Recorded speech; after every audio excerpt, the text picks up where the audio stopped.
جو جہاں جیسی ضرورت تھی اس کے مطابق ہمارے الفلاح کے ساتھیوں نے خوب محنت کی اور یہ سمجھا کہ یہ درد قوم کا ہمارا درد ہے، جماعت کا درد ہے. بالکل جہاں آ کے بھی انہوں نے ہمارے نوجوانوں کا کشتیاں کرائے پہ لے کے لوگوں کو ریسکیو کیا اور اس میں یعنی خطرہ مول لیتے ہوئے میدان میں نکلے، ریسکیو بھی کیا، ان تک کھانے بھی فراہم کیے اور بعض مقامات پر لوگوں کے جانوروں کے لیے چارہ تک مہیا کیا ہے. ٹھیک. الفلاح ماشاءاللہ پھیلی ہوئی ہے پوری جگہ پہ، نگرانی بھی کرتی ہے. ہماری جماعتیں، ضلعی امراء، ناظمین، ہمارے ورکر، اہل حدیث یوتھ فورس، چونکہ یہ سب ان کے ساتھ ریلیٹڈ ہیں، زمزم بھی انہی میں شامل ہے، تو یہ سارے مل کر اللہ کے فضل و کرم سے اپنی بساط سے بڑھ کر کام کر رہے ہیں. اور دنیا دیکھ رہی ہے کہ مرکزی جمعیت اہل حدیث کے یہ تمام طبقات، تمام گروہ الفلاح کے زیر سایہ مرکزی جمعیت اہل حدیث کی سرپرستی نگرانی میں امیر محترم کی ہدایات کی روشنی میں پورے حلقوں میں، پورے ملک میں پھیلے ہوئے اپنی خدمات سر انجام دے رہے ہیں. جی بہت شکریہ جی، بہت خوشی ہوئی. اللہ تعالیٰ آپ کو جزائے خیر عطا فرمائے. آپ نے اپنی تنظیم کا، اپنی سرگرمیوں کا تذکرہ فرمایا بڑے پرخلوص انداز میں، بڑے درد دل کے ساتھ. ظاہر ہے اس موقع پر ہم نے دیکھا ہے کہ دینی جماعتیں، یعنی جس طرح آپ نے اپنی جماعت کا تعارف کروایا، اسی طرح باقی جماعتیں بھی جو صف اول میں نظر آتی ہیں، سر فہرست نظر آتی ہیں، دینی جماعتیں نظر آتی ہیں، واقعتاً انہوں نے قوم کے درد کو اپنا درد سمجھا ہے اور حق ادا کیا ہے اپنے مسلمان ہونے کا. بہت شکریہ آپ کا، آپ کے وقت کا. شکریہ. ڈاکٹر صاحب یہ چیز یعنی جس طرح بڑی تفصیل کے ساتھ مولانا صاحب بیان فرما رہے تھے، تو آپ نے بھی ڈاکٹر صاحب دیکھا ہوگا، آپ کے بھی جذبات سامنے آتے رہتے ہیں، آپ کا سوشل میڈیا ہو یا اپنی پرسنل پارٹیسپیشن ہو، تو دینی طبقے نے ڈاکٹر صاحب جس طرح بڑھ چڑھ کر اس میں شمولیت اختیار کی ہے. کوئی غیر دینی جماعتیں جو تھیں، جو عام طور پر انسانی حقوق کی بات بھی کرتے ہیں اور اس طرح کے ان کے نعرے اور سلوگنز بھی ہوتے ہیں، وہ اس طرح سامنے نہیں آ سکے. آپ کیا سمجھتے ہیں ڈاکٹر صاحب، اس کی کیا وجہ ہے کہ دینی جماعتیں وہ زیادہ ایکٹیو نظر آتی ہیں؟ بسم اللہ الرحمن الرحیم. دیکھیں یہ بات نظریے کی ہے، عقیدے کی ہے اور کنسرن اور خیرخواہی کی ہے. نبی پاک صلی اللہ علیہ وسلم فرمایا دین النصیحہ، دین ہے ہی خیرخواہی کا نام. جو لوگ نبی کریم صلی اللہ علیہ وسلم کی سنت کے جتنے پابند ہیں اور جتنا دین پر عمل کرتے ہیں، اتنے زیادہ وہ لوگوں کے ساتھ کنسرن ہوتے ہیں، ان کی خیرخواہی کے ساتھ ان کا کنسرن ہوتا ہے. لہٰذا وہ لوگ جو خدمت خلق کا نعرہ لگاتے ہیں، جو بڑی بڑی NGOs ہیں، وہ جو خاص وقت آتا ہے تو اس وقت وہ نظر نہیں آتی. اور اب دیکھ لیں آپ، خاص طور پہ جلال پور پیروالا میں، مجھے یقین کیجئے ہم جو دیکھ رہے ہیں جی بنیر سے لے کر پھر لاہور میں بھی اور پھر آگے بھی حکومت جو اپنا کام کر رہی ہے وہ تو کر رہی ہے، اور جو حکومت کی یا آرمی کی جو ریسکیو ٹیمیں ہیں وہ تو اپنا کام کرتی رہیں، وہ KP میں بھی کرتی رہیں، یہاں بھی انہوں نے کیا، اور حکومت کا کام وہاں بھی، وہ تو ایک الگ. لیکن پرائیویٹ تنظیموں میں سے جو وہاں کام کرتے نظر آتی ہیں وہ ساری کی ساری دینی تنظیمیں، یعنی ان میں ہمیں کوئی اس کے علاوہ کوئی تنظیم نظر نہیں آتی. یعنی ایسا نہیں ہے کہ وہ تھوڑے نظر آتے ہیں، بلکہ نظر آتے ہی نہیں ہیں. اور وہاں میری بات ہوئی جلال پور، ہمارے جو بہاولپور کے ساتھی ہیں عمران سلفی صاحب، ان سے میری بات ہوئی تو انہوں نے مجھے بتایا کہ یہاں کے جو MPAs ہیں یا یہاں کے جو انتظامیہ کے لوگ ہیں وہ بھی دیکھ رہے ہیں کہ کون کام کر رہا ہے. تو کہتا ہے وہ گزرتے ہوئے گاڑی سے اتر کے ہمیں ملے اور انہوں نے ہمارا شکریہ ادا کیا کہ آپ جتنا کام کر رہے ہیں اتنا کام کوئی نہیں کر رہا. ماشاءاللہ. اور یہ یعنی صرف ایسا نہیں ہے کہ لوگ بس کام کرتے جا رہے ہیں، وہ ریکگنائز بھی ہو رہا ہے، لوگوں کو نظر بھی آ رہا ہے. اور ابھی جو ہے وہ میں نے باجوہ صاحب سے پوچھا، باجوہ صاحب وہاں پہ تھے، اور اسوا فاؤنڈیشن والے، پھر وہاں پہ مرکزی مسلم لیگ کے لوگ ہیں، پھر وہاں پہ الخدمت والے لوگ ہیں، سب بہت کام کر رہے ہیں. اچھا میں نے ان سے پوچھا کہ وہاں پہ انہوں نے نا آج ایک پوسٹ لگائی ہوئی تھی مرکزی مسلم لیگ کے اور اہل حدیث یوتھ فورس کے کچھ لوگوں کے بارے میں کہ انہوں نے بڑا کام کیا. تو میں نے ان سے پوچھا کہ آپ نے یہ خاص طور پر ان کے لیے کیوں لگائی؟ وہ مجھے کہتے ہیں کہ وہ جو پانی ہے نا وہ تعفن زدہ ہے، اللہ اکبر، اور اس پانی میں جا کے لوگوں کو ریسکیو کرنا یہ ایک بڑا کوئی ہمت کا کام ہے. اور وہ کہتے ہیں کہ بالعموم وہاں پہ پانی، اس کی وجہ یہ ہوئی کہ لوگوں کو موقع نہیں ملا کہ وہ اپنے جانور کیا اس کی رسی کھول دیں. بالکل وہ بندے رہ گئے بیچارے. وہ بندے رہ گئے اور بندے رہ گئے تو وہ مر گئے تو اس سے تعفن پھیل گیا.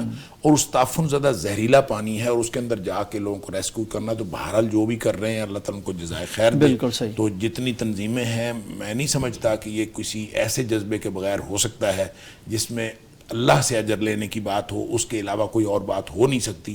انہوں نے کسی سے اجر نہیں لینا. جتنے لوگ کام کر رہے ہیں یہ سب لوگ اللہ پر یقین رکھنے والے لوگ ہیں اور خدمت کر کے یہ اللہ سے اجر لینے کی توقع کے ساتھ لگے ہوئے ہیں. اس لیے یہ پوری ڈیڈیکیشن کے ساتھ. بالکل ڈاکٹر صاحب, ساتھ ہی ساتھ یعنی جس طرح دینی جماعتیں ہیں, فلاحی جماعتیں ہیں, اس کے ساتھ ساتھ سوشل میڈیا ایکٹیوسٹ ہیں اور مقامی لوگ بھی بہت ایکٹیو نظر آئے. ہمارے ساتھ اس وقت ڈاکٹر صاحب موجود ہیں جھنگ سے, ایک ہمارے بڑے پیارے دوست بھی ہیں, سوشل میڈیا ایکٹیوسٹ بھی ہیں, وہاں کے ذمہ دار بھی ہیں.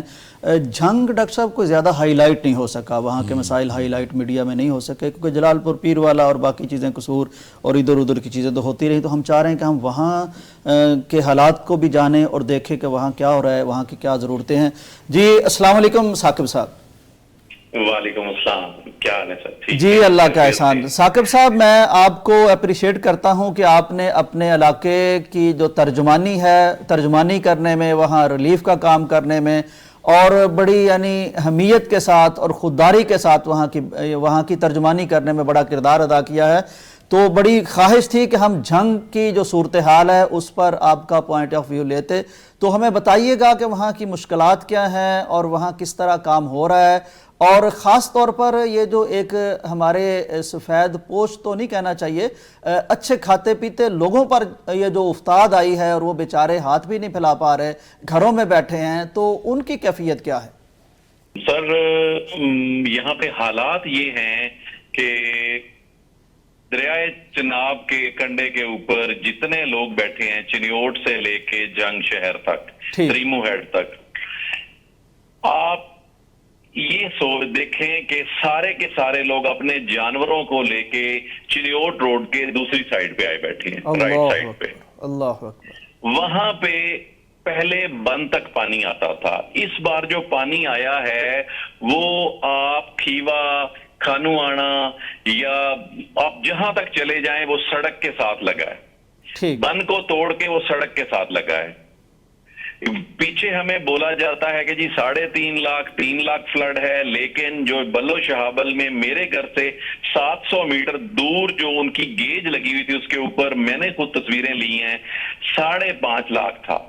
اچھا, مجھے یہ سمجھ نہیں لگتی کہ ایٹ لیسٹ ہم سے سچ تو بول لیں. لوگوں کے بڑے جانور تو پھر بھی 70-60% نکل آئے, تیر کے نکل آئے, ساتھ گھوڑے, جانور بڑے, لیکن جو بھیڑیں تھیں, بکریاں تھیں, مرغیاں, چھوٹا جانور سارا بہا کے لے گیا, یا مر گیا ہے وہ یا بہ گیا ہے. اللہ اکبر. اس کے بعد ہمارے طرف ایک ٹرینڈ ہے, شروع سے صدیوں سے آ رہا ہے کہ ہم نا 8 فٹ 7 فٹ تھوڑا سا اونچا کر کے گھر بناتے ہیں, زمین سے ایک ڈھیری بنا کر, ایک ٹیلا بنا کر. ٹھیک.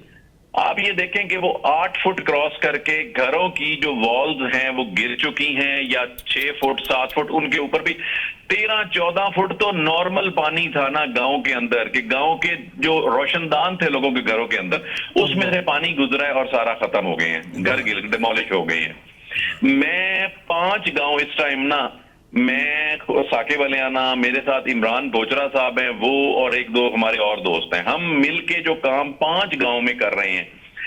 میں آپ کو یہ اتھینٹک بات کر رہا ہوں, حلفاً یہ میں آپ کو بول رہا ہوں کہ میرے کیمپ سے جو لوگ آ کے لے کے جاتے رہے 8 کلومیٹر دور, جہاں تک ہم مہینہ پہلے گاڑیوں پہ جاتے تھے, وہاں پہ آج 17 دن کے بعد میں وہاں پہ ٹریکٹر ٹرالی پہ پچھلے 3 دن سے پورا زور لگا رہا تھا, اور آج جا کے پہنچا ہوں سید والے, اور وہاں جا کے میں نے 17 دن کے بعد میں نے امداد پہنچائی ہے. وہ لوگ پانی کے اندر سے کراس کر کے آتے ہیں, اور پھر سب سے بڑا عذاب ہمارے لیے جو فیصلہ آباد سے جو سیم آ رہی ہے, جو فیکٹریوں کا سارا جو گندا پانی آ رہا ہے, وہ سر ہم اس گاؤں کے درمیان میں سے گزرتا ہے, نالے میں سے. وہ اس کا جب پانی جناب کا آیا ہے تو وہ بند ٹوٹ گیا ہے, وہ سارے کا سارا دریا میں پانی میں شامل ہوا ہے, اور وہ اس ٹائم گاؤں کے ارد گرد موجود ہے. اس آج کے دن تقریباً 250، پہلے دن 50 آئے تھے، پھر 200 ہوئے، پھر آج کے دن 250 مریض تھے جن کی ٹانگوں کے اوپر شدید قسم کی الرجی، مختلف قسم کی عجیب سی الرجی ہوئی ہے ان کو. ان کے بازوؤں پہ بچے آ رہے ہیں جن کو الرجی ہوئی ہے باقاعدہ، جیسے نہیں کوئی جسم پھوٹ رہا ہے وہاں سے. اس گندے پانی میں سے گزر کے وہ امداد لینے آتے ہیں. وہاں سے ہم آگے جا نہیں سکتے. کیا کیا جائے؟ کوئی نہیں آ رہا. ہم مقامی زمیندار خود کر رہے ہیں، یا آپ جیسے لوگ جو ہماری پوسٹیں شیئر کر رہے ہیں، آپ بھائی لوگ، اس کی وجہ سے جو ہمیں تھوڑا بہت امداد مل رہا ہے اس سے ہم ان کو سسٹم چلا رہے ہیں. موزہ بھوچرا، جگیرا موزہ، سید والا، پپل والا اور جندیانی آبادی، ان 5-6 گاؤں میں اگر کوئی آیا. اس کے بعد ایک ایسا گاؤں ہے جہاں میں خود، آج 17واں دن ہے، میں وہاں نہیں جا سکا. اپنی جو ہے مقامی زمیندار ہوتے ہوئے، رستے ہر چیز جانتے ہوئے ہم نہیں وہاں پہنچ سکے. ان لوگوں کے کیا حالات ہیں؟ وہ صبح نکلتے ہیں، دوپہر کو ہمارے پاس پہنچتے ہیں، ہم انہیں کھانا دیتے ہیں پکا ہوا یا راشن دیتے ہیں، وہ وہاں سے کراس کرتے ہیں. پھر وہی مسئلہ کہ دوسرے دن جب وہ آتے ہیں ان کو بخار ہوتا ہے، ان کو وہی جنسی جو ہے جو جسمانی بیماریاں ہو گئی ہیں، ان کی سکن اس طرح ہو گئی ہے کہ میں آپ کو اگر وہ شیئر کر دوں نا تصویریں، رب گواہ ہے کہ آپ لوگ رو پڑیں گے جو وہاں پہ حالات ہیں. میں اس ٹائم گاڑی میں بیٹھا ہوا ہوں، میں وہاں سے ابھی نکلا ہوں گاؤں سے، لیکن میں بھی مین روڈ پہ بھی نہیں آیا چنیوٹ، اور میری گاڑی کے لوگ کھڑے اور ہاتھ جوڑ کے کہہ رہے ہیں کہ آپ ہمارے لیے کچھ کریں. اچھا ثاقب صاحب ایک بات، سر میری زمین نہیں ہے وہاں پہ اندر کہیں پہ، میرا ایک مرلہ زمین بھی نہیں ڈوبا، لیکن میں وہاں پہ موجود ہوں. ثاقب صاحب ہمارے ساتھ ڈاکٹر صاحب کیوں نہیں ہمارے لیے ثاقب صاحب ڈاکٹر حماد لکھوی صاحب موجود ہیں، وہ آپ سے کچھ پوچھنا چاہ رہے ہیں. جی ڈاکٹر صاحب. اچھا ثاقب صاحب یہ بتائیں کہ ہم جن دینی تنظیموں کی بات کرتے ہیں اور ہم یہ سمجھتے ہیں کہ انہوں نے سیلاب میں بڑی خدمت کی ہے اور وہ ہر جگہ پہ پہنچے ہیں، تو آپ کے علاقے میں ان تنظیموں میں سے بھی کوئی نہیں پہنچا؟ سر یہ نا چنیوٹ کا آخری گاؤں، چنیوٹ کا بارڈر ہے وہاں. یہ جو بھوچرا گاؤں ہے نا، یہ چنیوٹ اور جنگ کا آخری سمجھنے بارڈر ہے. یہاں پہ پرلی سائیڈ پہ ثاقب چدڑ صاحب ہیں، وہ بھی نہیں آئے. ادھر سے تیمور بھٹی صاحب ہیں جو ہمارے ایم پی ہیں، وہ بھی نہیں آئے. محبوب سلطان صاحب ہیں، وہ بھی نہیں آئے. اور کوئی دینی جماعت اگر ان 5 گاؤں میں آئی ہے، سر میں جہاں پہ میرے لیے جو سزا کہیں گے نا میں وہ لینے پہ نہیں، ہم آپ کی بات کا یقین کر رہے ہیں. یقیناً آپ وہاں میدان میں ہیں، فیلڈ میں ہیں. اللہ تعالیٰ آپ کی مدد فرمائے، اور آپ نے بہت کام کیا. تو یہ تو بڑا اچھا ہو گیا کہ پیغام ٹی وی نے آپ کو بیپر پہ لیا اور اس سے ایک اویئرنیس اس علاقے کے بارے میں بھی آئے. ڈاکٹر صاحب میں نے اور جو عمران بھائی ہیں بوچرا، ہم نے اپنے پلاٹ بیچ کے شہروں میں ہم نے اپنے بندوں کو سپورٹ کیا ہے. ہمیں باہر سے صرف اور صرف جو ہمارے کو چند لوگ ہیں جو دوست یار ہیں، انہوں نے ہمیں پیسے بھیجے ہیں، انہوں نے یا ہم نے خود کیا سپورٹ. ثاقب صاحب یہ بہت افسوسناک بات ہے، مجھے بڑا دکھ ہو رہا ہے یہ سارا کچھ سنتے ہوئے، لیکن اچھی بات ہے، اللہ تعالیٰ آپ کو جزائے خیر دے. میں جانتا ہوں یعنی آپ ایک بڑے اچھے فارمر ہیں، آپ ریلیف کے کام کر رہے ہیں. چلیں آواز آپ کی بلند ہوئی، پیغام اس کا ذریعہ بنا، یہ بات اب سنی جائے گی، اور ہماری درخواست ہوگی کہ اس طرح تو نہیں کرنا چاہیے. ایسی مصیبت میں سیاستدانوں نے بھی چھوڑ دیا، حکومت نے بھی چھوڑ دیا، انتظامیہ نے بھی چھوڑ دیا. آپ تو چلیں وہاں کچھ کام کیا لوگوں کے لیے، لیکن حکومت نے تو بہت افسوسناک معاملہ ہے. بہرحال آپ کا بہت شکریہ جی، انشاءاللہ کوشش کریں گے پھر بھی کبھی آپ سے بات ہو سکے. جی سر بہت بہت شکریہ. ڈاکٹر صاحب یہ یعنی یوں لگتا ہے جیسے پاکستان نہیں کسی اور جگہ کی بات کر رہے ہیں. مجھے پہلے بھی ایسے نا یہ احساس تھا، میں آپ کو یقین بتاؤں کہ مجھے یہ احساس تھا کہ ایسے لگتا ہے کہ ہماری جو دینی تنظیمیں ہیں نا، یہ کسی ایک ہی جگہ پر جمگھٹا ہو جاتا ہے. مثلاً یہ ہے کہ لاہور میں تھا تو بہت ساری تنظیموں نے یہاں پہ کیمپ لگا لیے، ساری تنظیموں نے یہاں پہ بہت اچھی ایک یعنی فضا تھی اور ریلیف ورک بھی ہوا، اور ان کی خدمات کو خراج تحسین پیش کرنا چاہیے. ٹھیک کیا، لاہور میں بھی کام تھا، لیکن ارد گرد جہاں پہ دیکھیں اب یہ والا جو علاقہ ہے، ہمیں تو نہیں پتا تھا، اگر یہ نہ بتاتے تو ہمیں تو نہیں پتا تھا کہ وہاں کوئی نہیں گیا. تو دینی تنظیموں کو آخر انہوں نے جنہوں نے ریلیف کا کام کرنا ہے، ان کی نیٹ ورکنگ بھی ہونی چاہیے، ان کو کوئی تھوڑا علم بھی ہونا چاہیے کہاں کہاں سیلاب آیا ہے. اصل کام تو یہ حکومت کا ہے. تو دیکھیں یہ سب جگہ جب ضرورت ہے تو ایک ہی جگہ لاہور بیٹھ جائے. اب اس کے بعد میں دیکھتا ہوں کہ سب کا جو ڈیرا ہے نا وہ جلال پور پیر والا. نو ڈاؤٹ کہ وہاں بھی بہت حالات خراب ہیں اور ضرورت ہے, اور لوگ جو وہاں کام کر رہے ہیں وہ بھی ساری کی ساری خدمات خراج تحسین پیش کرنے کے حوالی ہیں, لیکن اس کا مطلب یہ نہیں ہے کہ سب ایک ہی جگہ. بالکل صحیح, بڑی اہم بات. میرا خیال یہ ہے کہ یہ ساری تنظیموں کو باہم ایک دوسرے کے ساتھ کوارڈینیشن کرنی چاہیے اور پھیل کے مختلف جگہوں پہ جانا چاہیے, چاہے تھوڑی امداد پہنچے لیکن ہر جگہ پہنچ جائے. بالکل صحیح, بڑی اہم بات ہے, بڑی اہم بات ہے. میرا خیال ہے بہت سے دوست ظاہر ہے سن رہے ہوتے ہیں, تو ہماری درخواست یہی ہے کہ یہ دیکھیں کہ ایک جگہ ماشاءاللہ بڑے اچھے لگتے ہیں, بڑے خوبصورت لگتے ہیں, یہ گلدستہ ہے جو مدد کرنے نکلے ہیں, ان کو دیکھ کے بڑا ہی خوشی ہوتی ہے, اس قوم پہ فخر محسوس ہوتا ہے, اپنے ان بھائیوں پہ فخر محسوس ہوتا ہے. لیکن بس یہ دل دکھتا ہے کہ کچھ جگہیں ایسی بھی ہیں جو بالکل نگیٹ ہیں. 17 دن گزر گئے اور ان کے پاس کوئی ایک آدمی تک نہیں پہنچا, اور نالا ان میں بیماریاں بانٹ رہا ہے, سب کچھ ان کا گر چکا ہے, اور بیچارے خود وہ جو ذمہ دار ہیں اپنے پلاٹ بیچ کے اپنے لوگوں کی اس طرح کوشش کر رہے ہیں. تو بہت زیادہ حق بنتا ہے ان کا, حکومت بھی توجہ کرے, انتظامیہ بھی کرے اور دینی جماعتیں بھی کریں. ڈاکٹر صاحب اس وقت ہمارے ساتھ موجود ہیں جلال پور پیروالا سے ہمارے بھائی, ہمارے دوست, ہمارے نمائندہ خصوصی نعیم ناصف صاحب. ماشاءاللہ شروع دن سے ہی ڈاکٹر صاحب وہاں موجود ہیں اور بڑی شاندار خدمات سر انجام دے رہے ہیں, زمزم کو بھی ریپرزینٹ کر رہے ہیں, پیغام کے حوالے سے بھی کام کر رہے ہیں. تو ہم جاننے کی کوشش کرتے ہیں کہ اب تازہ ترین صورتحال وہاں جلال پور پیروالا کی کیا ہے. جی نعیم صاحب السلام علیکم. وعلیکم السلام ورحمۃ اللہ وبرکاتہ. نعیم صاحب اللہ تعالیٰ آپ کو جزائے خیر دے, آپ کے ذریعے سے وہاں کے حالات سامنے آتے رہتے ہیں اور آپ بڑے درد کے ساتھ وہ چیزیں بیان کرتے رہتے ہیں, پیغام ٹی وی پر بھی, سوشل میڈیا پر بھی. تو ہمیں بتائیے گا کہ پیغام ٹی وی کے حوالے سے اور زمزم کے حوالے سے وہاں کیا کنٹریبیوشن رہا آپ کا, اور تازہ ترین صورتحال کیا ہے لوگوں کی امداد کے حوالے سے. یہ سب تازہ ترین صورتحال پہلے میں سلاب کی بتا دوں کہ جلال پور کی ایک سائڈ سے تو پانی نیچے جا چکا ہے الحمدللہ. اتنا نیچے جا چکا ہے کہ جو سڑک تھی, جہاں سڑک پہ بھی 4 فٹ 5 فٹ پانی تھا, وہاں اب سڑک کے ذریعے سے لوگ قریب کی بستیوں میں جانا شروع ہو گئے. لیکن جو اس کی دوسری سائڈ ہے جو بعد میں افیکٹ ہوئی, وہاں پہ صورتحال پچھلے 3 دنوں سے ایک جیسی ہے. ہم روز فجر کے بعد جاتے ہیں, وہاں پہ جا کے صورتحال کا جائزہ لیتے ہیں, اور پانی ایک جگہ پہ کھڑا ہے, نہ کم ہو رہا ہے نہ زیادہ ہو رہا ہے. ٹھیک. باقی رہ گی بات اندر جو لوگ ہیں, آج بھی جب ہم بات کر رہے ہیں آج بھی 2 ڈیڈ باڈیز جو ہیں وہ باہر لائی گئی ہیں جلال پور انٹرچینج پہ. لوگ پانی میں بہ گئے تھے بہت سارے. ابھی جیسے جیسے وقت گزرے گا تو اندازہ ہوگا کہ نقصان کتنا ہوا ہے, اور یہ اندازہ نہیں ہو رہا. ان میں سے ایک جو ڈیڈ باڈی ہے وہ لگتا یوں ہے کہ 2 سے 3 دن پرانی ہے, جو اس کی حالت تھی, اور جیسے وہ پھول گئی تھی تو وہ پرانی ڈیڈ باڈی ہے. اس لیے حالات ابھی تک جو ہے وہ جلال پور کے اس سائڈ کے حالات جو ہیں وہ ویسے کے ویسے ہی ہیں. اتنا ہوا ہے کہ لوگ جو ہیں وہ اکثر ریسکیو کر لیے گئے. اب وہ لوگ اندر رہ گئے ہیں جو اپنے اموال کی, جو اپنے گھروں کی, مویشی کی, ان کی دیکھ بھال کر رہے ہیں. ان کا خیال یہ ہے کہ اگر یہاں سے نکلیں گے تو یہ چوری ہو جائیں گی, چوریاں ہو جاتی ہیں. تو وہی لوگ اندر ہیں, باقی لوگ الحمدللہ بہت سارے لوگ ریسکیو ہو گئے ہوں گے.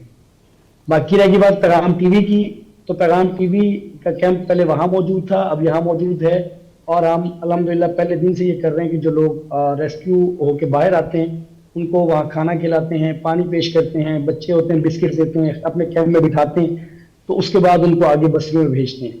تو یہ کام مسلسل ہم کر رہے ہیں. آج پھر اس کے بیچ میں ہم نے کپڑے تقسیم کیے, بچوں کے, خواتین کے, بڑوں کے, جوتے تھے, اس میں بستر تھے, اس میں مچھردانیاں تھیں, یعنی مختلف طرح کی چیزیں اس میں ہم نے تقسیم کی. آج اس وقت جب ہم بیپر کی طرف کے لیے آئے ہیں تو اس وقت الحمدللہ ہم کوئی 500 کے قریب راشن پیک تیار کر رہے ہیں. اس وقت ہم تیاری میں لگے ہوئے تھے, پوری ٹیم ہماری لگی ہوئی ہے, اور انشاءاللہ تعالیٰ امید یہ ہے کہ ہم اگلے کوئی 3-4 گھنٹے تک تیار کر لیں گے انشاءاللہ. میں یہی نعیم صاحب جاننا چاہ رہا تھا کہ جیسے کہ آپ بتا رہے ہیں کہ ایک حصے میں پانی اترا ہے, لوگ گھروں میں جا رہے ہیں, تو ظاہر ہے ان کی اب سب سے فرسٹ پرائرٹی یہ ہے کہ بیچاروں کے پاس کچھ کھانے کو ہو. اب گھروں میں چلے جائیں گے, وہاں سامان تو نہیں ہوگا, کھانا بھی نہیں ہوگا, تو اس کا مطلب ہے کہ ان کے لیے آپ راشن پیک کر رہے ہیں. جی الحمدللہ بالکل ہم ان کے لیے راشن پیک کر رہے ہیں, بلکہ ہمارا پورا جو ہے وہ ایک پیکیج ہے. پیکیج یہ ہے کہ ابھی انشاءاللہ آغاز میں ہم نے ان کو پکا ہوا کھانا دیا ہے, ابھی راشن پہنچائیں گے, اور پھر جو پانی نیچے اتر جائے گا تو پھر ہم انشاءاللہ سروے کر کے وہ جو مستحق افراد ہیں, جیسے یتیم بچے ہیں, بیوہ کوئی خاتون ہیں, سو اس طرح کے جتنے گھر ہوں گے انشاءاللہ ہم جائیں گے کہ ہم ان کے گھروں کو تعمیر کر سکیں، جیسا کہ ہم نے سندھ میں کیا، ہم نے جنوبی پنجاب میں کیا. سندھ میں تو آپ لوگوں نے سندھ میں تو مسجدیں بھی تعمیر کی تھیں، یہاں بھی اس طرح کا ارادہ یہاں بھی کریں گے، یہاں بھی کریں گے انشاءاللہ تعالی. خیال یہی ہے کہ جیسے سندھ میں سیلاب کے بعد ہم 2 سال تک کام کرتے رہے، یعنی ہم کوئی ہفتے 2 ہفتے کے بعد وہاں سے نہیں نکلے، اسی طرح یہاں بھی ہمارا یہی خیال ہے کہ انشاءاللہ تعالی پانی اترے گا تو ہم رہیں گے جب تک کہ جتنی ہماری استطاعت ہے اتنے مکان تعمیر نہ کر لیں، مساجد بحال نہ کر لیں، انشاءاللہ ہم یہاں رہیں گے. جی ٹھیک ہے نعیم صاحب، بہت شکریہ. اللہ تعالیٰ آپ کو اور آپ کے ساتھ جتنی بھی تنظیمیں وہاں موجود ہیں اس کے رضاکار ہیں، اللہ تعالیٰ ان کی محنت قبول فرمائے. بہت اچھا کام ہو رہا ہے، ظاہر ہے انسانیت کے درد چن رہے ہیں آپ لوگ، اللہ تعالیٰ جزائے خیر دے. ڈاکٹر صاحب جی بہت شکریہ. ڈاکٹر صاحب یہ بڑی اہم بات ہوئی اب کہ یعنی یہ ایک ہنگامی اور ایمرجنسی کی صورتحال تھی، ریسکیو کرنا، پھر ان کو ریلیف دینا، لیکن اصل ڈاکٹر صاحب قیامت کا مرحلہ تو اب شروع ہونا ہے جب اپنے گھروں کو جائیں گے اور وہاں کچھ نہیں ہونا. تو یعنی اس قوم کا جذبہ ابھی آگے بڑھنا چاہیے بیچاروں کو. یعنی وہ جب ہم دیکھ رہے تھے کہ پانی آ رہا ہے، لہریں ہیں اور اس طرح، وہ تو ہم نے بڑا کام کیا، لیکن یہ بڑا کام تو اب شروع ہونے جا رہا ہے. میرے خیال میں وہ جو جھنگ والے ثاقب صاحب جو کہہ رہے تھے نا، جی اس جذبے کی ضرورت ہے. اپنے پلاٹ بیچیں، لوگوں کے پاس جو کچھ ہے وہ لگا دیں اس کے اوپر. اصل میں اللہ تعالیٰ جو ہے نا وہ کسی کا کچھ رکھتا نہیں ہے. اللہ اکبر. اور اللہ تعالیٰ نے قرآن میں جہاں کہیں بھی صدقات خیرات کی بات کی ہے اس کو قرض حسنہ قرار دیا. اللہ کا دیا ہوا مال ہے، جب آپ اللہ کے راستے میں خرچ کرتے ہیں تو وہ ایک قرض حسنہ کی صورت بنتی ہے. اللہ تعالیٰ وہ اس کو واپس لوٹاتا ہے، اور جب اللہ واپس لوٹاتا ہے تو وہ اتنا نہیں لوٹاتا، وہ اس کو دگنا چوگنا 10 گنا کر کے لوٹاتا ہے. بالکل صحیح. لہٰذا اس بات پر یقین رکھتے ہوئے کہ ہمارے بھائیوں کو، ہماری بہنوں کو، ہمارے بچوں کو ضرورت ہے، تو میرے خیال میں جو بھی ہم سب لوگ جو حالت امن میں ہیں، جہاں پہ سیلاب نہیں آیا اور اللہ کے فضل سے ہم سب حالت امن میں ہیں، ہم سب کو اپنی ساری جمع پونجی لگا دینی چاہیے تاکہ ان کے جو ہیں وہ ریسکیو کا کام ہو گیا، ان کے جو فوری طور پر ریلیف کا کام ہے یہ بھی ہو، اور پھر جو بحالی کا کام ہے وہ بھی چلتا رہے. یہ سارے کام جو ہیں ہوں، ان کے گھر تعمیر ہونے تک ہم سب کو لگا دینا چاہیے. اور اصل یہ ہم جو کر رہے ہیں یا تنظیمیں جو کر رہی ہیں، یہ سب کا سارے کا سارا یہ رضاکارانہ کام ہے. اصل یہ ذمہ داری گورنمنٹ کی ہے. بالکل. اور حکومت اگر نہیں کرتی تو حکومت تو قیامت والے دن ان سے پوچھا جائے گا. یہ ان کے پاس تو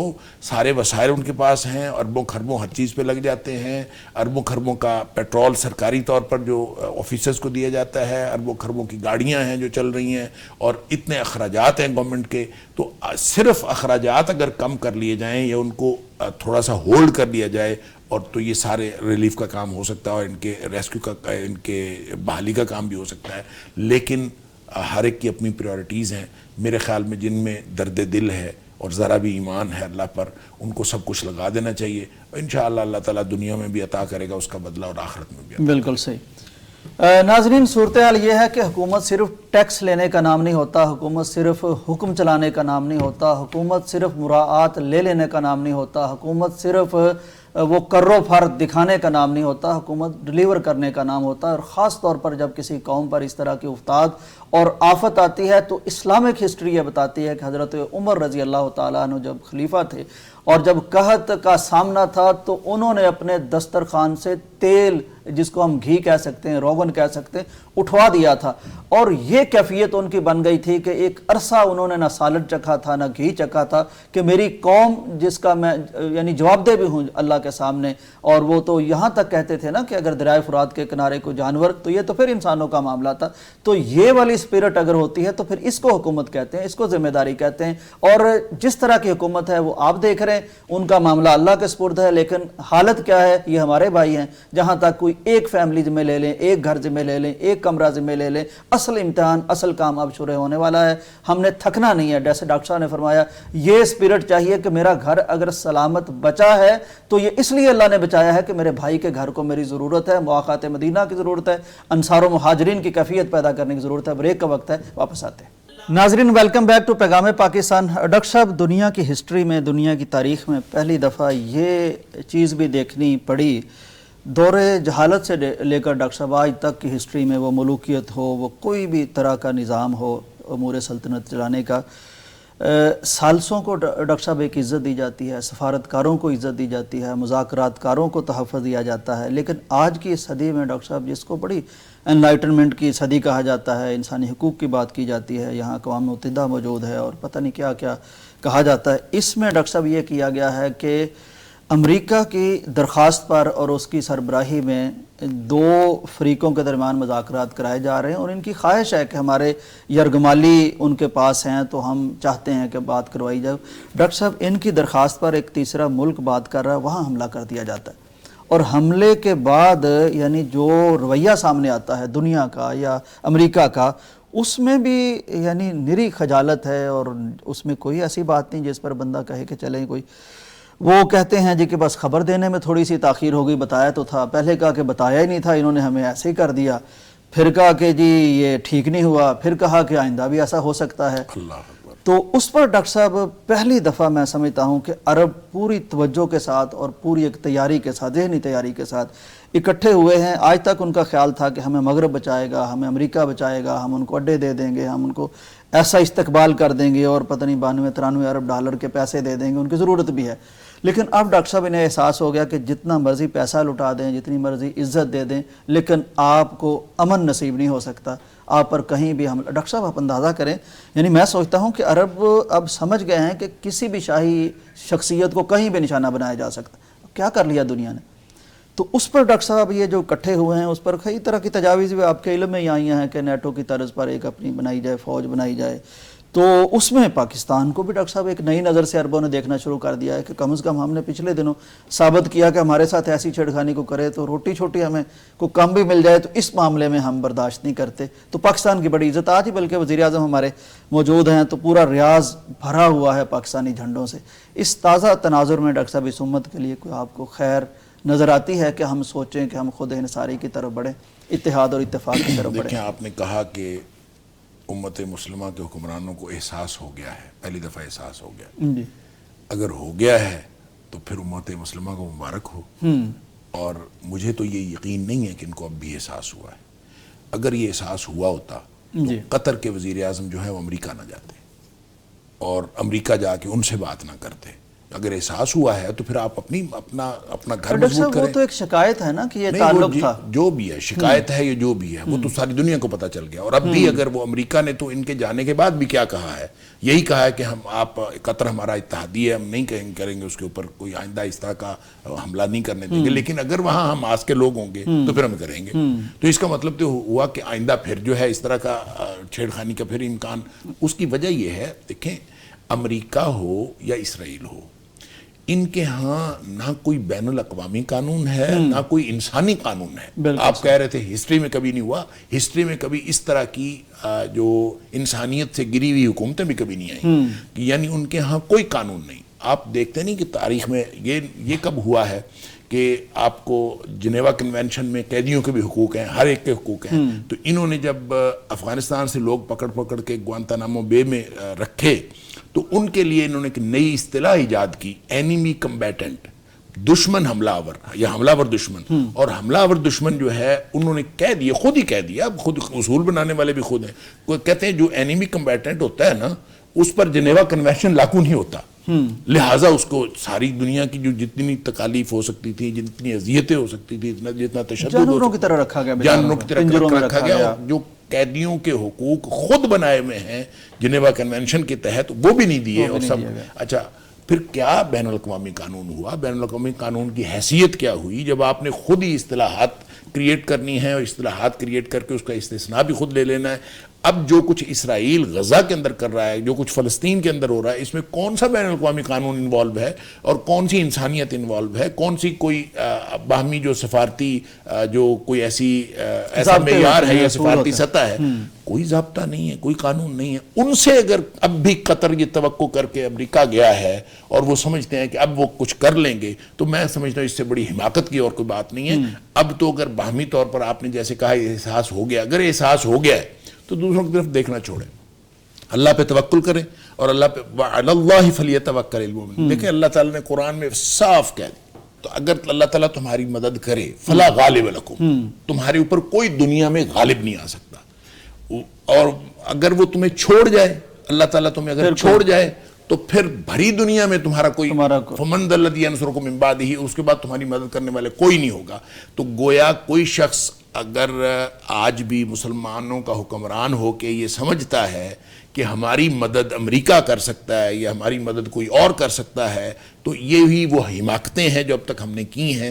اور اب بھی اگر اسی طرح کی تو اس کا مطلب یہ ہے کہ ہم نے کچھ نہیں سمجھا، نہ تاریخ سے کچھ سمجھا ہے، نہ اپنی حالات سے کچھ سمجھا ہے، نہ غزہ سے کچھ سیکھا ہے، نہ فلسطین سے کچھ سیکھا ہے. اور ہم ویسے کہ ویسے دنیا کا جو قضیہ بھی ہو، مسلمانوں کو اپنے معاملات جو ہیں وہ اللہ پہ توکل کر کے خود پالیسیاں بنانی چاہیے. اور اگر اللہ تعالیٰ مدد کرے گا تو پھر انشاءاللہ اللہ کا وعدہ ہے فلا غالب لکم. تو مسلمانوں کی فتح اور مسلمانوں کی کامیابی وہ وسائل کی وجہ سے نہیں ہوتی، مسلمانوں کی جو ہے وہ افرادی قوت کی وجہ سے نہیں ہوتی. ڈاکٹر صاحب یہ یعنی ہم دیکھ بھی رہے ہیں ہمارے مسلمانوں کی کامیابی ہوتی ہے اللہ کی مدد سے. لہٰذا جب ہمارا بنیان مرصوص ہوا ہے تو ہم نے اس کے اوپر بھی بات کی تھی کہ اللہ تعالیٰ نے مدد کی، ہم نے قرآنی اصطلاحات استعمال کی، ہم نے دعائیں کی، ہم نے اور ڈاکٹر صاحب ہم ڈٹ گئے یعنی ظاہر ہمارا کمپیریزن بنتا ہی نہیں. اور وَعَلَى اللَّهِ فَلْيَتَوَكَّلِ الْمُؤْمِنُونَ، اللہ پر ہی اہل ایمان کا توکل ہونا چاہیے. اگر اس طرح کا رویہ یہ اب اختیار کر لیں گے سارے مسلمان حکمران اور مل کے نیٹو کی طرح کی فورس بنائیں یا جو بھی بنائیں، جتنا ان کے پاس ہے، دیکھیں وَأَعِدُّوا لَهُم مَّا اسْتَطَعْتُمْ، جتنی طاقت ہے اس کو آپ کے پاس ایٹم بم ہے، پاکستان کے پاس ایٹم بم ہے، اس کو بھی تیار رکھیں اور دنیا کو اس ایٹم بم کے ذریعے سے آنکھیں دکھائیں ان کو.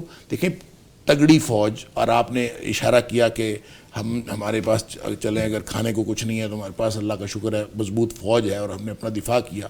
دیکھیں یہ سب کچھ اللہ کی مدد سے ہوتا ہے. 7 گنا بڑا یا 6 گنا بڑا جو ملک ہے اس کے خلاف جنگ لڑنا یہ تو جگرے کا صاحب ہم نے کوئی اس اکیلے کے خلاف تھوڑی لڑی تھی. اسی کے اسرائیلی ڈرون آتے رہے تھے اور پتہ نہیں کس کس کی مددیں تھی اس کے ساتھ. اس لیے جو علاج ہے نا وہ ایک ہی ہے. اور ہم نے پہلے بھی غزہ کے حوالے سے بات کرتے ہوئے ہمیشہ ہم نے یہاں پہ اسی پیغام پاکستان میں ہم نے بات کی کہ علاج یہی ہے کہ یہ 57 اسلامی ملک یہ مرنے کا عزم کر لیں. اللہ اکبر. جس دن انہوں نے مرنے کا عزم کر لیا زندگی مل جائے گی اور زندگی بن جائے گی. واہ بہت خوب بہت خوب ڈاکٹر صاحب. وہی دیرینہ بیماری، وہی نامحکمی دل کی، علاج اس کا وہی آب نشاط انگیز ایسا کہ اللہ کی طرف پلٹنا اور اپنے آپ پر انحصار کرنا. ان کو کیسے ہم دوست بناتے ہیں یا سمجھتے ہیں جو نہ ہسٹری میں کبھی دوست بنے ہیں، نہ قرآن انہیں ہمارے دوست بتاتا ہے اور نہ کبھی انہوں نے دوستی ثابت کی ہے. تو دیکھنا ہوگا. ڈاکٹر صاحب کا خیال ہے کہ فوراً پلٹ آئیں. میرا خیال ہے کہ وہ چونکہ جہاں تک پھیل چکی ہیں چیزیں ان کو سمیٹنے میں کچھ وقت لگے گا. میرا اندازہ یہ ہے کہ یہ دلوں میں باتیں اتر چکی ہیں اور اب بدلے گا وقت. لیکن ڈاکٹر صاحب کے بقول اگر جتنی جلدی فیصلہ کریں اتنا جلدی خیر برآمد ہوگی. بریک کا وقت ہے، واپس آتے ہیں. ناظرین ویلکم بیک ٹو پیغام پاکستان. ڈاکٹر صاحب کسی بھی ملک کی سالمیت اور اس کی جو خودداری ہوتی ہے یا حمیت یا غیرت ہوتی ہے اس کی بھی ایک قیمت ادا کرنی پڑتی ہے. اور یعنی طریقوں سے طرح سے لوگ پھر حملہ آور ہوتے ہیں. پاکستان کی ہم بات کر رہے تھے کہ اللہ تعالیٰ نے اس کو عزت دی ہے لیکن دشمن کئی طریقوں سے یعنی اس کے پاک جسد پر اپنے ناپاک پنجے گاڑتا ہے. اس کی ایک شکل خوارج ہے. اس کا نام انہوں نے خوارج رکھا، میں تو داد دیتا ہوں یہ نام جو رکھا. ڈاکٹر صاحب اب میں سپیچ سن رہا تھا ہمارے پرائم منسٹر کی، انہوں نے اتنا کلیئر اور اتنا واضح افغانستان سے کبھی بات نہیں کی. انہوں نے کہا دیکھیں آپ ہمارے دوست ہیں لیکن اگر آپ مخلص اور سچے دوست بن سکتے ہیں تو پھر بن کے دکھائیں. اگر آپ کی طرف سے یہ خوارج آتے رہیں گے اور ہمارے یعنی ملکوں پر حملے، ہمارے شہروں پر حملے، ہمارے فوجیوں پر حملے کرتے رہیں گے تو پھر آپ دیکھ لیں، آپ غور کر لیں پھر، ورنہ پھر فوج تو اس ملک کی سالمیت کے لیے اور سلامتی کے لیے کچھ کرے گی. ڈاکٹر صاحب اتنا لاؤڈ اینڈ کلیئر کوئی بیان افغانستان سے کو کبھی نہیں دیا گیا. یہ ڈاکٹر صاحب کیا طریقہ ہے ان کا کہ وہاں سے لوگ آ رہے ہیں، امت مسلمہ ایک طرف غیر ہم پر یعنی حملے کر رہے ہیں اور ہمیں سر اونچا کرنا مشکل ہو رہا ہے اور اندر سے یہ چیزیں بھی ہماری چل رہی. دیکھیں افغانستان میں جب سے یہ یعنی طالبان کی حکومت بننے سے پہلے بھی کہ افغانستان کے اندر جتنا انفلوئنس انڈیا کا ہو گیا اور انڈین لابی کا ہو گیا، بہت انویسٹمنٹ کی تھی انہوں نے اور وہ بہت انویسٹمنٹ کی اور وہ انفلوئنس طالبان کی حکومت آنے کے بعد بھی جاری رہا. لہٰذا اب ہم دیکھتے ہیں کہ اور تو اور کرکٹ کے میدانوں میں یہ نظر آتا ہے کہ یہ گٹھ جوڑ افغانستان والے جو ہیں وہ کرکٹ میں بھی پاکستان کے ساتھ وہ گٹھ جوڑ نہیں کرتے، انڈیا والوں کے ساتھ کرتے ہیں. حالانکہ کرکٹ سیکھی یہاں سے، سیکھی یہاں سے ہے. اور پاکستان نے افغانستان والوں کے لیے اور افغان شہریوں کے لیے، افغان پناہ گزینوں کے لیے کتنی قربانیاں دی ہیں، وہ ایک لمبی داستان ہے. لیکن حالات یہ ہیں کہ اب وہ ان کا سارا جھکاؤ جو ہے اس کی طرف ہے. لہٰذا اس سے پہلے بھی جتنا یہاں پہ پاکستان کے اندر آپریٹ ہو رہا تھا، بلوچستان کے اندر جتنا انریسٹ تھا، وہ ہمیشہ سے ہم دیکھتے ہیں کہ ایک جو ہے وہ افغانستان کے تھرو جو ہے وہ ایک نیٹ ورک چلتا ہے جو ہمارا دشمن جو ہے وہ پاکستان کے اندر اپنا انفلوئنس دیتا ہے.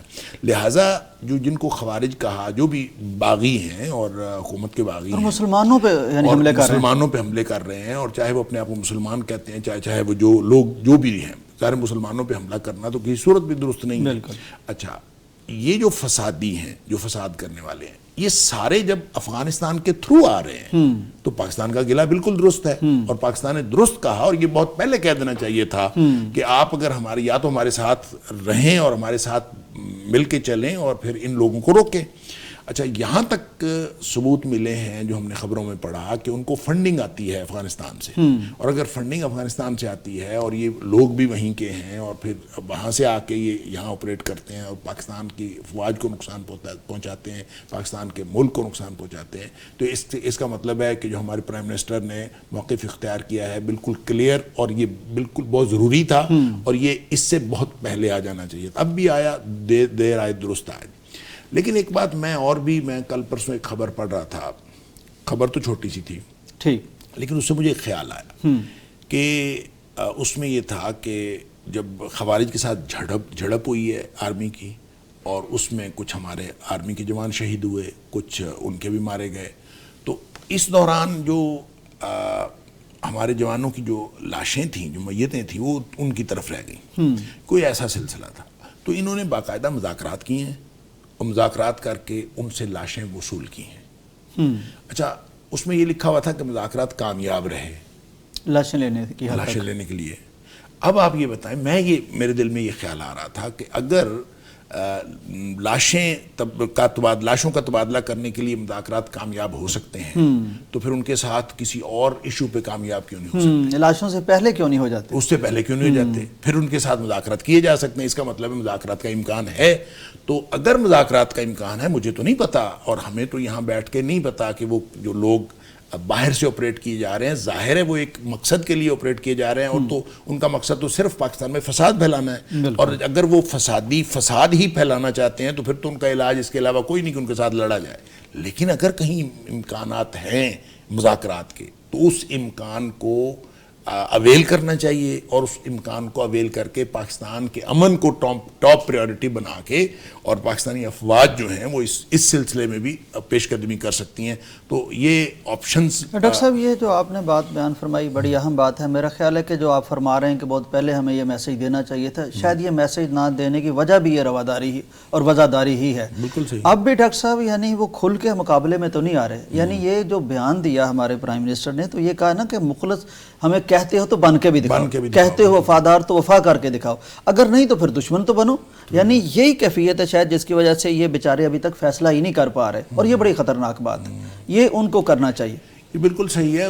اور گورنمنٹ آف پاکستان اور پاکستانی افواج اور ہمارے سیکیورٹی ادارے وہ جس طرح پاکستان کی حفاظت کر رہے ہیں ان کو تو اسی طرح کرنی چاہیے. ظاہر ہے کوئی فسادی اگر فساد پھیلائے گا تو اس کے خلاف ایکشن تو لینا پڑے گا. اور جب اس کے کھرے پیچھے کہیں اور جاتے ہیں، جہاں بھی نہ بھی جاتے ہوں، اگر جاتے ہوں تو یہ تو اور زیادہ سنگین ہو جاتا ہے. لیکن جو بھی ملک کے امن کا جو بھی دشمن ہوگا اس کے خلاف ادارہ جہاد حرکت میں آئے گا، اور وہ باہر سے آئے، انٹرنل فیکٹر ہو یا ایکسٹرنل فیکٹر ہو، اس کے خلاف ادارہ جہاد کا حرکت میں آنا یہ عین شرعی ذمہ داری ہے اور عین درست ہے. لیکن میں یہ عرض کر رہا ہوں، اگر وہ ایسے لوگ ہیں، اگر وہ ان کی جڑیں پیچھے سے ان کی ڈوریاں نہیں ہلائی جا رہی، اگر وہ لوکل لوگ ہیں، اگر وہ اس طرح کی کوئی بات ہے، اگر ان سے مذاکرات کا کوئی امکان ہے تو بہرحال اس کو اویل کرنا چاہیے. اور ٹاپ پریورٹی تو ملک کا امن ہے، وہ جس طریقے سے بھی حاصل کیا جا سکے بہرحال افواج پاکستان کو کرنا چاہیے، اور جو وہ خدمات پیش کر رہے ہیں ان کو سلام پیش کرتے ہیں. بالکل صحیح. ڈاکٹر صاحب، اس میں اب جو تازہ ترین ایک ہم دیکھ رہے تھے، یعنی یہ جذبہ اس ملک کے لیے لڑنے والوں کا وہ بھی کمال کا جذبہ ہے. ابھی ہمارے ایک میرے خیال کیپٹن تھے جو شہید ہوئے، تو ان کی شہادت کی روداد پڑھ کے یعنی میں بڑا عجیب میری کیفیت ہوتی رہی کہ ان کا ایک ساتھی ہے، اس کو گولیاں لگ رہی ہیں، اور یہ جو اس کا ساتھی ہے اس قدر اثار، اس قدر قربانی اور دوستوں سے محبت اور وطن سے محبت، اس کے اوپر لیٹ گیا۔ اب ڈاکٹر صاحب اس کو یہ پتہ ہے کہ میں نے کوئی خود نہیں پہنی، کوئی ڈھال نہیں پہنی، کوئی میں نے لوہے کے کپڑے نہیں پہنے، پتہ ہے یہ مجھے لگیں گے۔ یہ ڈاکٹر صاحب کیا جذبہ ہے؟ میجر تھا کیپٹن شاید۔ اچھا ڈاکٹر صاحب پھر اس کے والد صاحب جو جنازے میں شریک ہوئے ہیں، اوہ کیا کیفیت تھی ڈاکٹر صاحب، ویسٹ کوٹ پہن کے، سر اٹھا کے، یعنی پاکستان کا جھنڈا لگا کے، یعنی یہ ہمارے شہداء ہیں اور ہمیں ان پر ناز ہے، ہمیں ان پر فخر ہے۔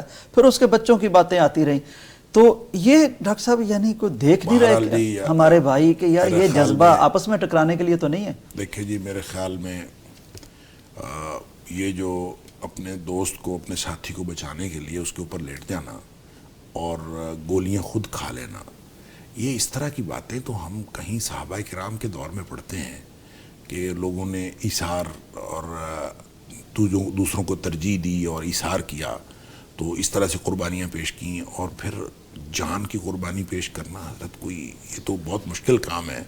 اور اگر جذبہ سچا نہ ہو، اور اگر لگن سچی نہ ہو، اور مشن سچا نہ ہو، اور مشن سچا نہ ہو، اور مشن سچا نہ ہو، تو پھر آدمی یہ کر نہیں سکتا۔